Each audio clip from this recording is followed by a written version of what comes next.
Ladies and gentlemen, brothers and sisters, people of vision and understanding, we are gathered here at a time when clarity is a rare commodity and truth is often dressed in camouflage. We live in a world ruled not by those with power, but by those who control information. And when it comes to the topic of Iran, this ancient nation, this seat of civilization, this misunderstood people, the world has been fed opinions, not truth. We've been offered narratives, not knowledge. But this year, it is time to pull back the veil and confront what has long been obscured. Iran is not merely a headline. It is not just a threat.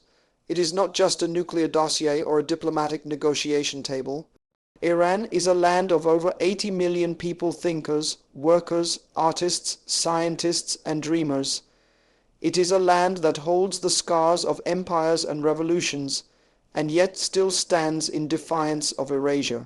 But here's the truth. Iran is not just about what you see on the news. Iran is about what you don't see. It is about the heartbeat beneath the politics, the soul beneath the sanctions, the voices behind the veil. The truth about Iran this year is not about propaganda, it's about purpose. It's not about fear, it's about understanding. And when you come to understand a people's history, you can no longer demonize their humanity. Nations are not governments, they are people. This is where most of the world makes its mistake, when we collapse the identity of a nation into the face of its leadership. We begin to dehumanize the millions who live under that rule.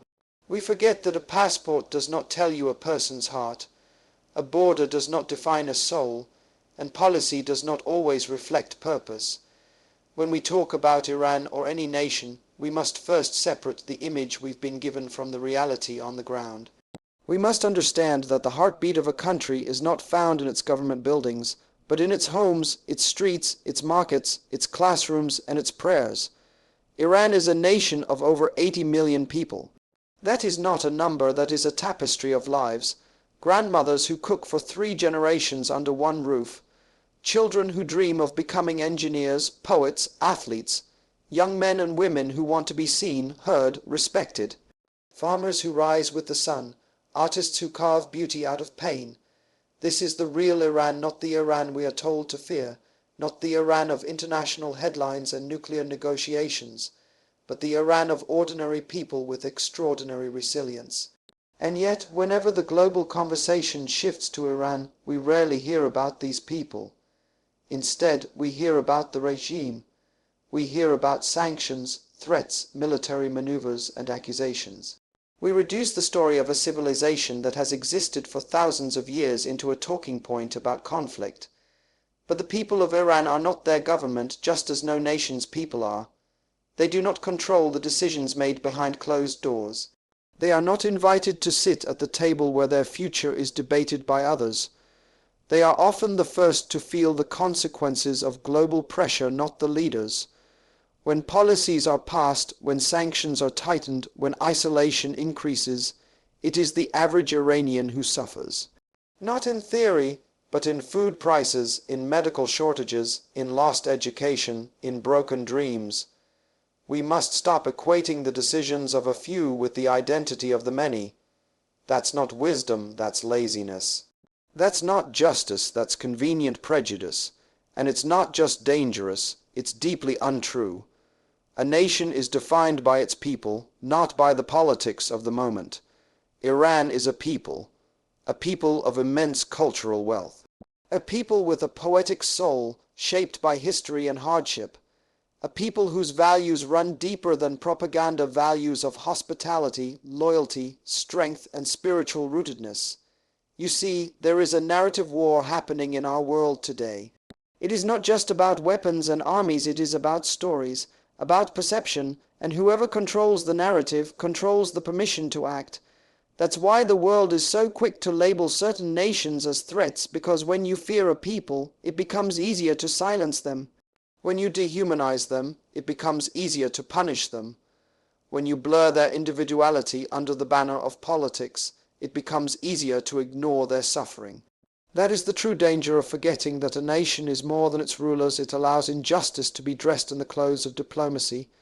Iran's people want the same things you and I want. They want safety for their children. They want hope in their hearts. They want to laugh without suspicion, to love without fear, to live with purpose. They are not enemies of the world, they are victims of a world that has too often traded compassion for strategy. If we continue to judge a nation by the loudest voices in its government, we will miss the quiet strength of its people. And it is in that quiet strength, not in boardrooms, not in military drills, that real change always begins. We have seen this in history again and again. Leaders may dominate headlines, but it is the people who shift history. It is the people who endure when power collapses. It is the people who carry the memory of culture, the flame of progress, the possibility of peace. And so, the next time we speak of Iran or any nation, we must ask not, what is their government doing? But what are their people enduring? What are they dreaming of? What are they capable of, if given a chance? Because the truth is this: if you judge a people by the actions of their government, you will always find justification for conflict. But if you learn to see the people behind the politics, you will find the seed of peace. The moment we stop seeing Iranians as individuals and start seeing them only as representatives of a regime, we lose our own humanity in the process. The restoration of nations does not begin with diplomacy, it begins with dignity. It begins when we recognize the person behind the passport. It begins when we remember that people are not political tools, they are reflections of the divine. So today, I challenge us all. Learn to see nations not as threats, not as labels, not as ideologies, but as families, as faces, as lives that matter. Because when you see people clearly, you treat them justly. And only when justice is restored can peace begin to grow. Isolation has never built peace. It has only bred desperation. And the longer we believe that cutting off a nation will lead to its reformation, the more we contribute to the very crisis we claim to be preventing. You cannot plant seeds in concrete and expect a harvest, yet that's exactly what the world has tried to do with Iran. Decade after decade, round after round, sanctions have tightened like a rope around the neck of a nation, not its rulers, but its people. And then we sit and wonder why there is unrest, why there is frustration, why there is resistance. Desperation is not born from rebellion, it is born from suffocation. People do not cry out because they are evil. They cry out because they are ignored. Sanctions were sold to the world as a necessary measure, as if they were a scalpel cutting precisely into the heart of power. But sanctions do not work like scalpels, they work like hammers. And hammers do not distinguish between oppressor and oppressed. When Iran is cut off from trade, it is not the ruling class who goes without food or medicine. It is the grandmother in a rural town who cannot get insulin. It is the student in a city who can no longer afford the cost of education. It is the pregnant mother who waits in line for hours hoping to find basic supplies. And when the pressure gets worse, these are the ones who are crushed beneath it. The world has confused punishment with progress. It has assumed that by isolating Iran it is somehow bringing it into order, but isolation does not bring order, it brings bitterness. It builds walls of mistrust. It turns a nation inward, not forward. When you isolate a person, you breed mental instability. When you isolate a nation, you breed national trauma. And just like a wounded individual lashes out when pushed into a corner, so too does a wounded nation. You cannot expect calm responses from a people who feel they've been boxed in by the very world that should be offering a hand. You cannot build peace by starving hope. And yet, that's what the international community has done intentionally or unintentionally. They've built a system where connection is offered only in exchange for compliance, where respect is withheld until complete submission is shown, and where no space is made for understanding the internal dynamics of a proud and complex society. Iran is not a child to be disciplined into obedience. It is a civilization, an ancient one, with its own dignity, its own memory, and its own pain. If we believe that threats and isolation will bring about change, then we have not studied history well. Transformation does not grow in pressure chambers, it grows in environments of engagement. Open dialogue is not weakness, it is not surrender, It is wisdom. To speak is not to compromise. It is to build a bridge, and bridges, not barricades, have carried the world forward. When two people are in conflict, silence never heals the relationship. The longer they remain unwilling to talk, the deeper the divide becomes. The same is true with nations. When Iran is cut off from the world, it turns inward to survive. And survival often gives rise to extremism, not because the people are extreme, but because they are looking for meaning in chaos. When there are no windows to the outside, the only voices that remain are those of suspicion, resentment, and isolation. The only way to overcome mistrust is to create opportunity. When a young Iranian sees a future connected to the world, they will rise. When they are allowed to study abroad, to travel, to trade, to dream, then you will see a generation that walks away from war and walks toward purpose. But if you take away opportunity and replace it with restrictions, if you shut the doors and throw away the keys, then desperation will turn to resistance, and resistance, misunderstood, will be called danger. We must realize that true peace does not come through dominance, but through dignity, and dignity is restored through dialogue. If you want to change a nation, don't isolate it, engage its people, empower its youth, respect its thinkers, recognize its history. Iran is not just a political puzzle. To solve it is a human story still being written. And if the world wants to be part of that story, it must first stop writing the ending before the people have spoken. Desperation is a fire, and like all fires, it can either consume or refine. If you isolate a nation and push it into desperation, you risk a wildfire that spreads far beyond borders. But if you approach it with humility and honesty, you can take that fire and help forge something stronger, a new relationship, a new future, a new path to understanding. Iran does not need more enemies. It needs partners. It needs listeners. It needs those who will not use its pain as leverage, but as a reason for healing. So if peace is truly the goal, if we care not just about security, but about humanity, then we must rethink the idea that pressure alone will produce progress. Progress comes from participation, growth comes from connection, and healing begins the moment isolation ends. Iran is not defined by today's politics. It is rooted in a culture that predates almost every modern government on earth. And until the world learns to distinguish culture from policy, we will continue to misread the identity of this nation. Iran is not a recent creation formed by treaties or boundaries. Iran is the continuation of a civilization that has lasted for thousands of years, older than Rome, older than most Western nations, and deeper in its traditions than what can be captured by news cycles. When we reduce Iran to its current government or limit it to its political posture, we strip it of the very thing that makes it powerful, its culture. This is where most misunderstandings begin. People assume that the politics of Iran reflect the spirit of its people. But that's not the case. The people of Iran do not carry a political banner in their hearts, they carry a cultural memory. That memory is passed down through language, poetry, food, music, and family.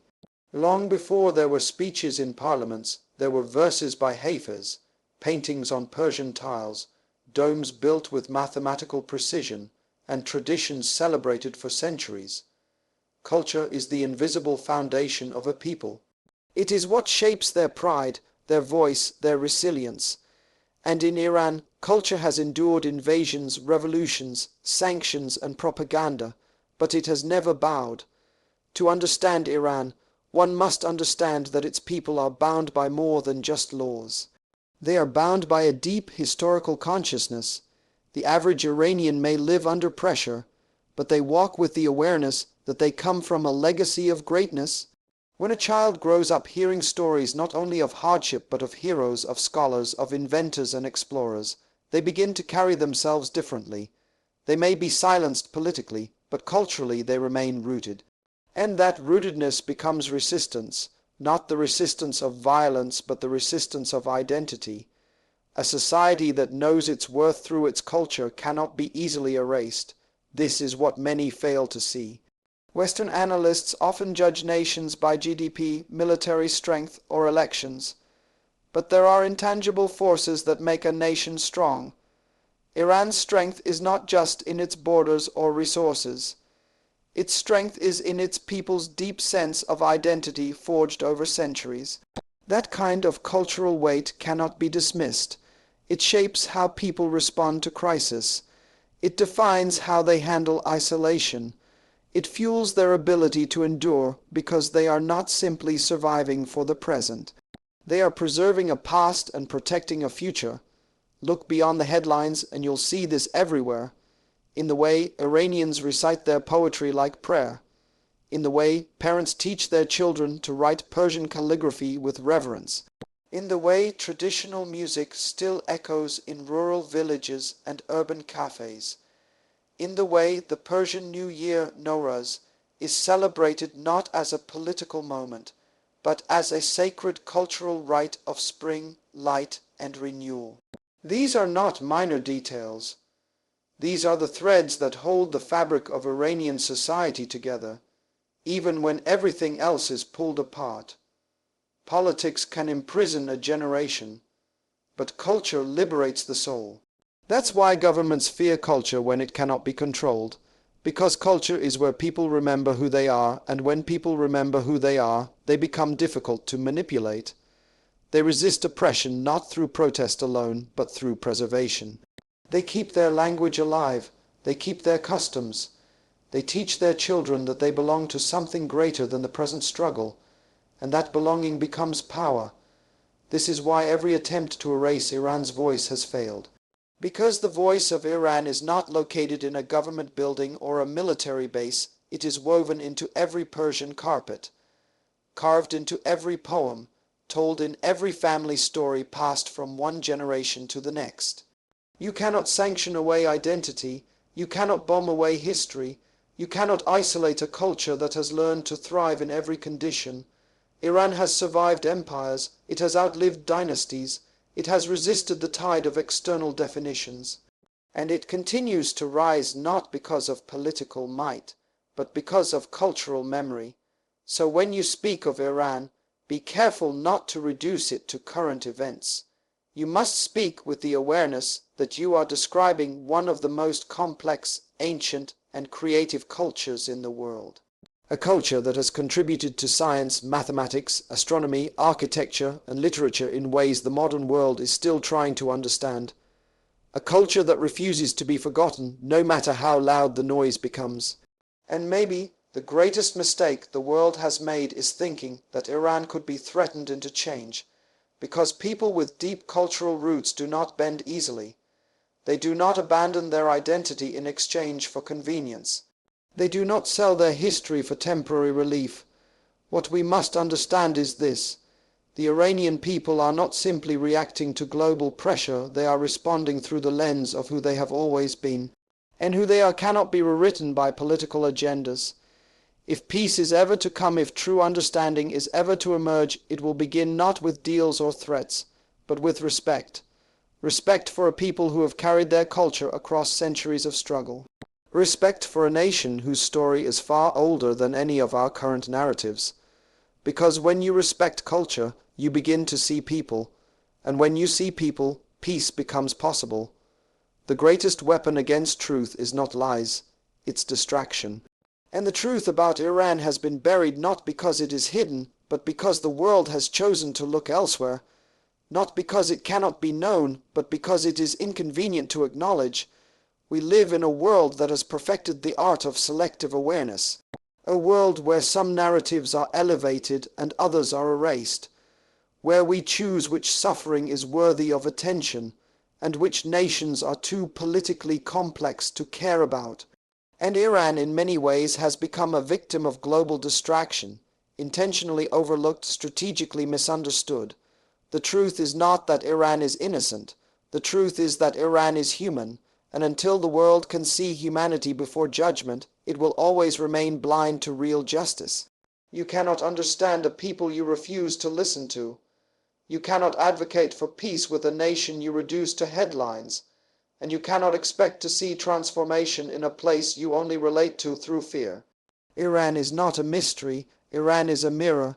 It reflects the consequences of global double standards, of foreign interference, of ideological warfare disguised as diplomacy, and in that mirror, if we are willing to look, we will see not just Iran, but ourselves.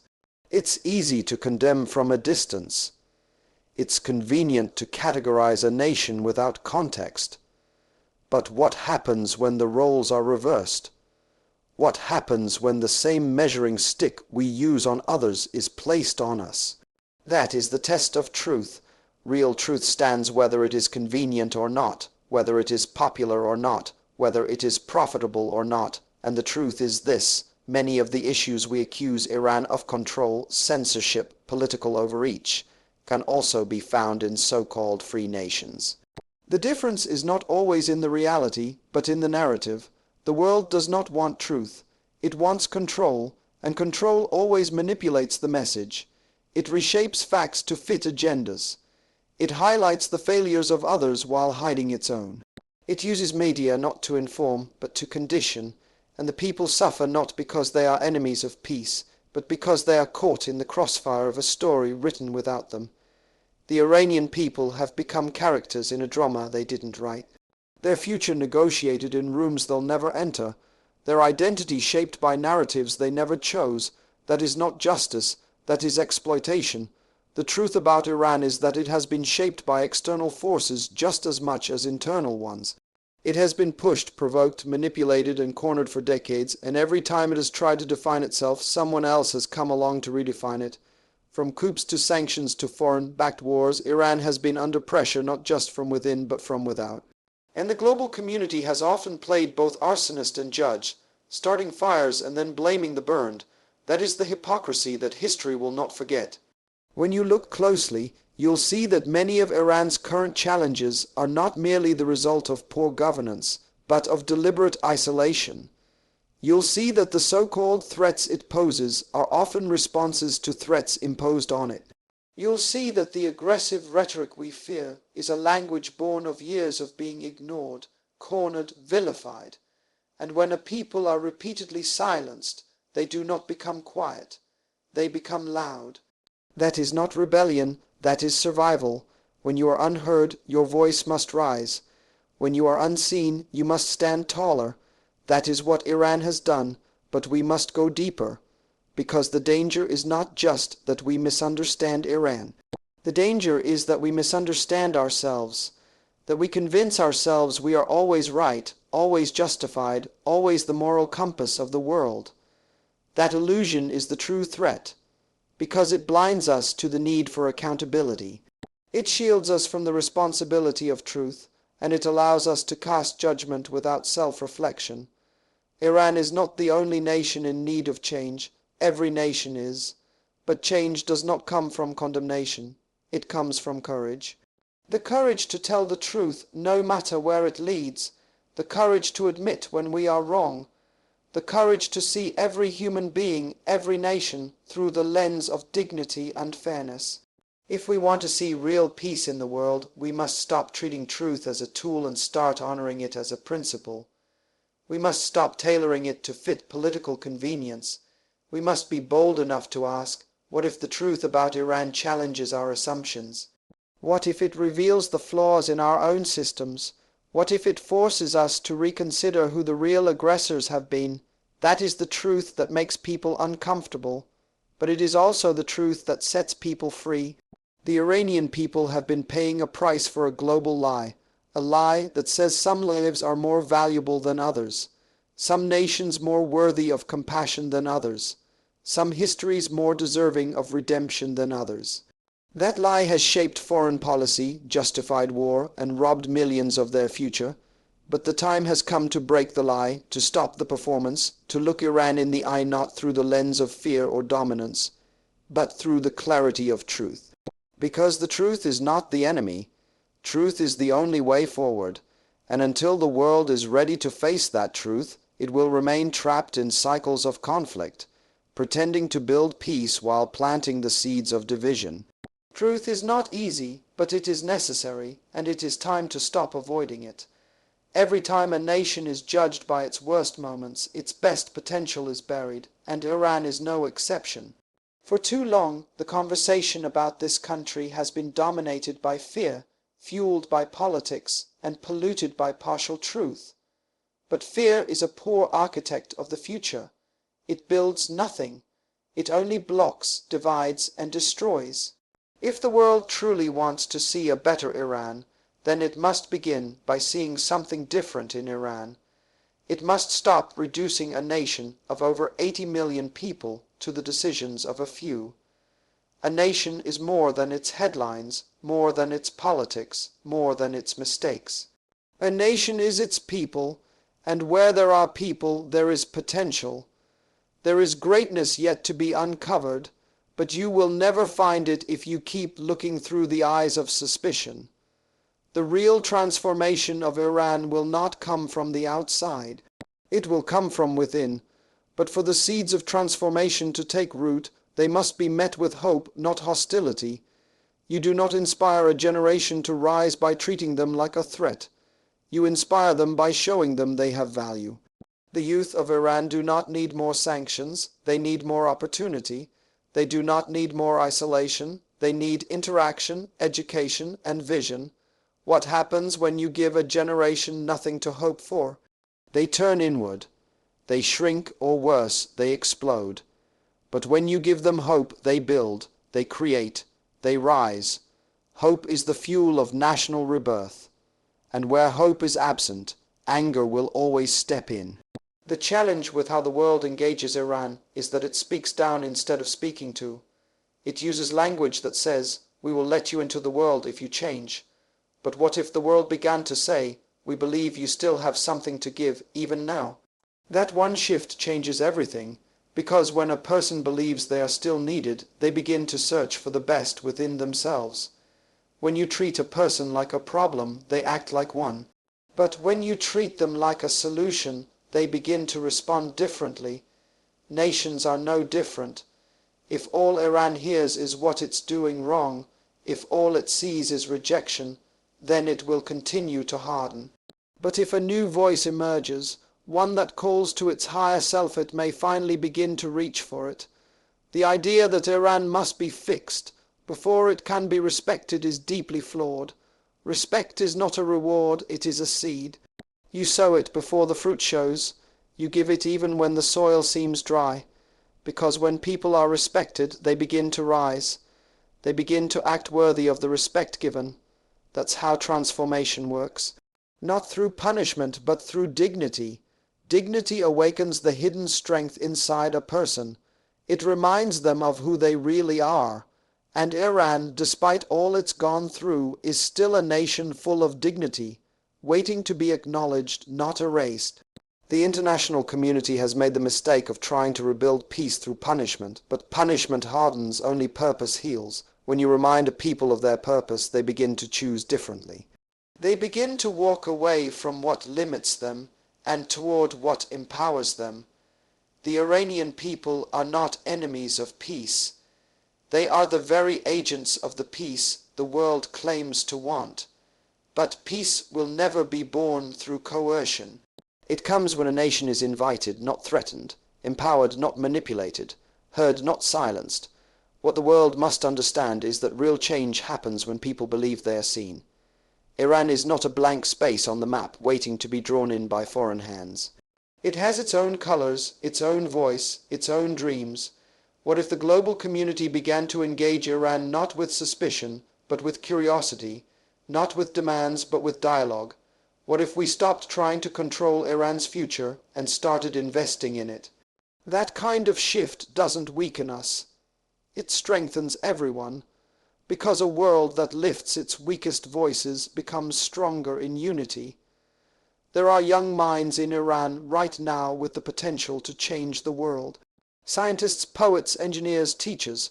But if the door remains shut, their gifts stay locked behind it. We don't know how many breakthroughs we've missed because we chose walls over bridges. But we do know this: no society rises alone. Every great nation was helped, inspired, challenged, and sometimes corrected by others. Iran should be no different, but correction without connection is just control, and control breeds resentment, not renewal. There is a silent cry rising from the people, not for handouts, not for pity, but for dignity, for the chance to be heard, for the right to be seen beyond the shadow of policy and power struggles. And if the world has any wisdom left, it must listen to that cry, not with conditions, but with courage. The courage to believe that even the most misunderstood nation can rise again when it's called higher, not condemned deeper. So the question is not whether Iran can change. The question is whether we believe in its potential enough to help unlock it, not by force, not by fear, but by faith in the unseen, by trust in the process, by a commitment to build, not break, because every nation, like every person, is a seed of something greater. But a seed needs soil, water, light, and time, and above all, it needs belief. If we can give that, we may see something rise in Iran that the world has forgotten, not just a government shifting, but a people awakening. A new chapter written not by threat, but by truth.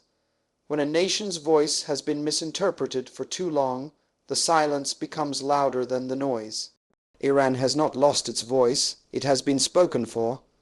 Others have written its lines, narrated its intentions, and framed its image to the world. But the day is coming, and must come, when Iran will not be spoken about but spoken to, not defined by others but defined from within. And that moment begins when the world stops interpreting Iran through the lens of propaganda, and begins to listen through the frequency of purpose. The greatest tragedy is not what has been done to Iran, but what Iran has been prevented from doing. A nation with the depth of Persian history, the brilliance of Islamic architecture, the resilience of revolution, the creativity of its scholars, the warmth of its families, and the unmatched passion of its poets has been reduced to a symbol of tension and fear. But Iran was never designed to be a global battleground. It was designed to be a beacon of philosophy, mathematics, medicine, spirituality, and art. The world has known Iran's power in the past, but it has not yet seen Iran's full potential for the future. Potential that is buried under layers of political fog and economic warfare, but fog is not permanent, sanctions cannot freeze purpose, political rhetoric cannot erase what is etched into the soul of a people. Iran's purpose is older than its borders and stronger than its present crisis. The calling of a nation is never determined by global approval. The creator of nations does not take opinion polls before establishing destiny. And when a people are anchored in divine design, they can be delayed, but they cannot be denied. The tragedy is that many Iranians have been forced to carry a burden that was never theirs to bear, a global image they did not choose, a constant suspicion they did not earn, and an isolation that was never meant to last. But what happens when a people begin to see past the image and rediscover their original identity? They rise, not with rebellion, but with revelation. They begin to walk like people who know they were created for more than survival. When you know who you are, you stop accepting labels that don't fit your destiny. And Iran is stepping into that awakening, slowly, quietly, but surely. This awakening is not loud. It's not broadcasted on news cycles. It's happening in homes, in the hearts of students, in the minds of quiet thinkers. It's not a political movement. It's a generational stirring. The realization that they are not who the world says they are. They are who history has already shown them to be, a people of extraordinary depth, a people of innovation, a people of covenant, culture, and character, not perfect, not without flaws, but never without purpose. And the moment a generation sees that clearly, the future begins to shift. The future of Iran will not be written by those who judge it from the outside. It will be authored by those rising from within. Young people with new vision, elders who remember the roots, women who carry strength in silence, men who still believe in honor, artists who speak with paint, poets who protest with words, scientists who invent in the dark, families who still teach their children truth by candlelight. These are the architects of the new Iran, not the politicians, not the diplomats, not the powers that meet behind closed doors. The people are the prophecy, but prophecy needs voice, and voice needs freedom. Not political freedom alone, but the deeper freedom of thought, of spirit, of purpose. If the world truly wants to see peace with Iran, it must stop speaking at it and start listening to it, not through intermediaries, but through its people. Because what lives in the soul of Iran is not hatred, it is hunger for dignity, for future, for recognition, and for the right to define itself without distortion. The moment Iran is seen not as a project, but as a partner, the whole equation changes. Because you do not empower what you fear, you empower what you value. Iran does not need pity, it needs partnership, not exploitation, but elevation, not suspicion, but sincerity. The foundation of every healthy relationship, whether between people or nations, is trust. But trust is not built through pressure. It is built through presence, through consistency, through respect. The kind of respect that says, we see you, not for what others say you are, but for who you still have the power to become. This is why the most dangerous weapon against a people is not war, it's misrepresentation. Because when a people are misrepresented long enough, they begin to forget their original design. They shrink to fit the narrative. But the truth is, Iran cannot be contained by a narrative any longer. The story is too big, the roots too deep, the vision too wide, and while others keep debating Iran's place in the world, Iran's next generation is quietly preparing to claim it. That's why this moment is more critical than ever, because the world has a choice. It can continue to mislabel Iran to provoke and isolate, or it can stop, step back, and see it through new eyes. Eyes that recognize greatness even when it's covered in ashes. Eyes that perceive value even in the midst of struggle. Because sometimes the most important truth about a nation is not what it has done, but what it was designed to do. And Iran was designed to give something to the world, something unique, something powerful, something deeply needed. It is not the problem, it is part of the solution, but only when it is allowed to be seen for what it truly is, not a mistake to fix, but a purpose to rediscover. So now we stand at a crossroads, not just of nations, but of truth. The truth is not complicated, it has simply been ignored. The truth is not absent, it has simply been silenced, and Iran, for all its complexity, remains a nation full of untapped purpose, buried brilliance, and enduring dignity. We do not need more fear to shape the future. We need faith. Faith in people, faith in potential, and faith in the possibility of redemption. This is not about politics. This is about principle. This is not about control.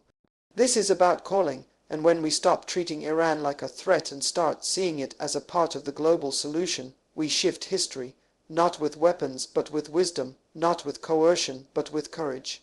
The truth is that Iran is not beyond hope, not beyond healing, and certainly not beyond purpose. It is time to stop repeating the past and start redefining the future, and that future begins when we dare to see Iran, not through the lens of propaganda, but through the eyes of purpose. When we speak not what is popular, but what is principled, and when we no longer fear the truth, but honor it, because truth, real truth, is not an enemy to be avoided, but a foundation to be restored. And once the truth is restored, the future will no longer be written in fear, but in freedom.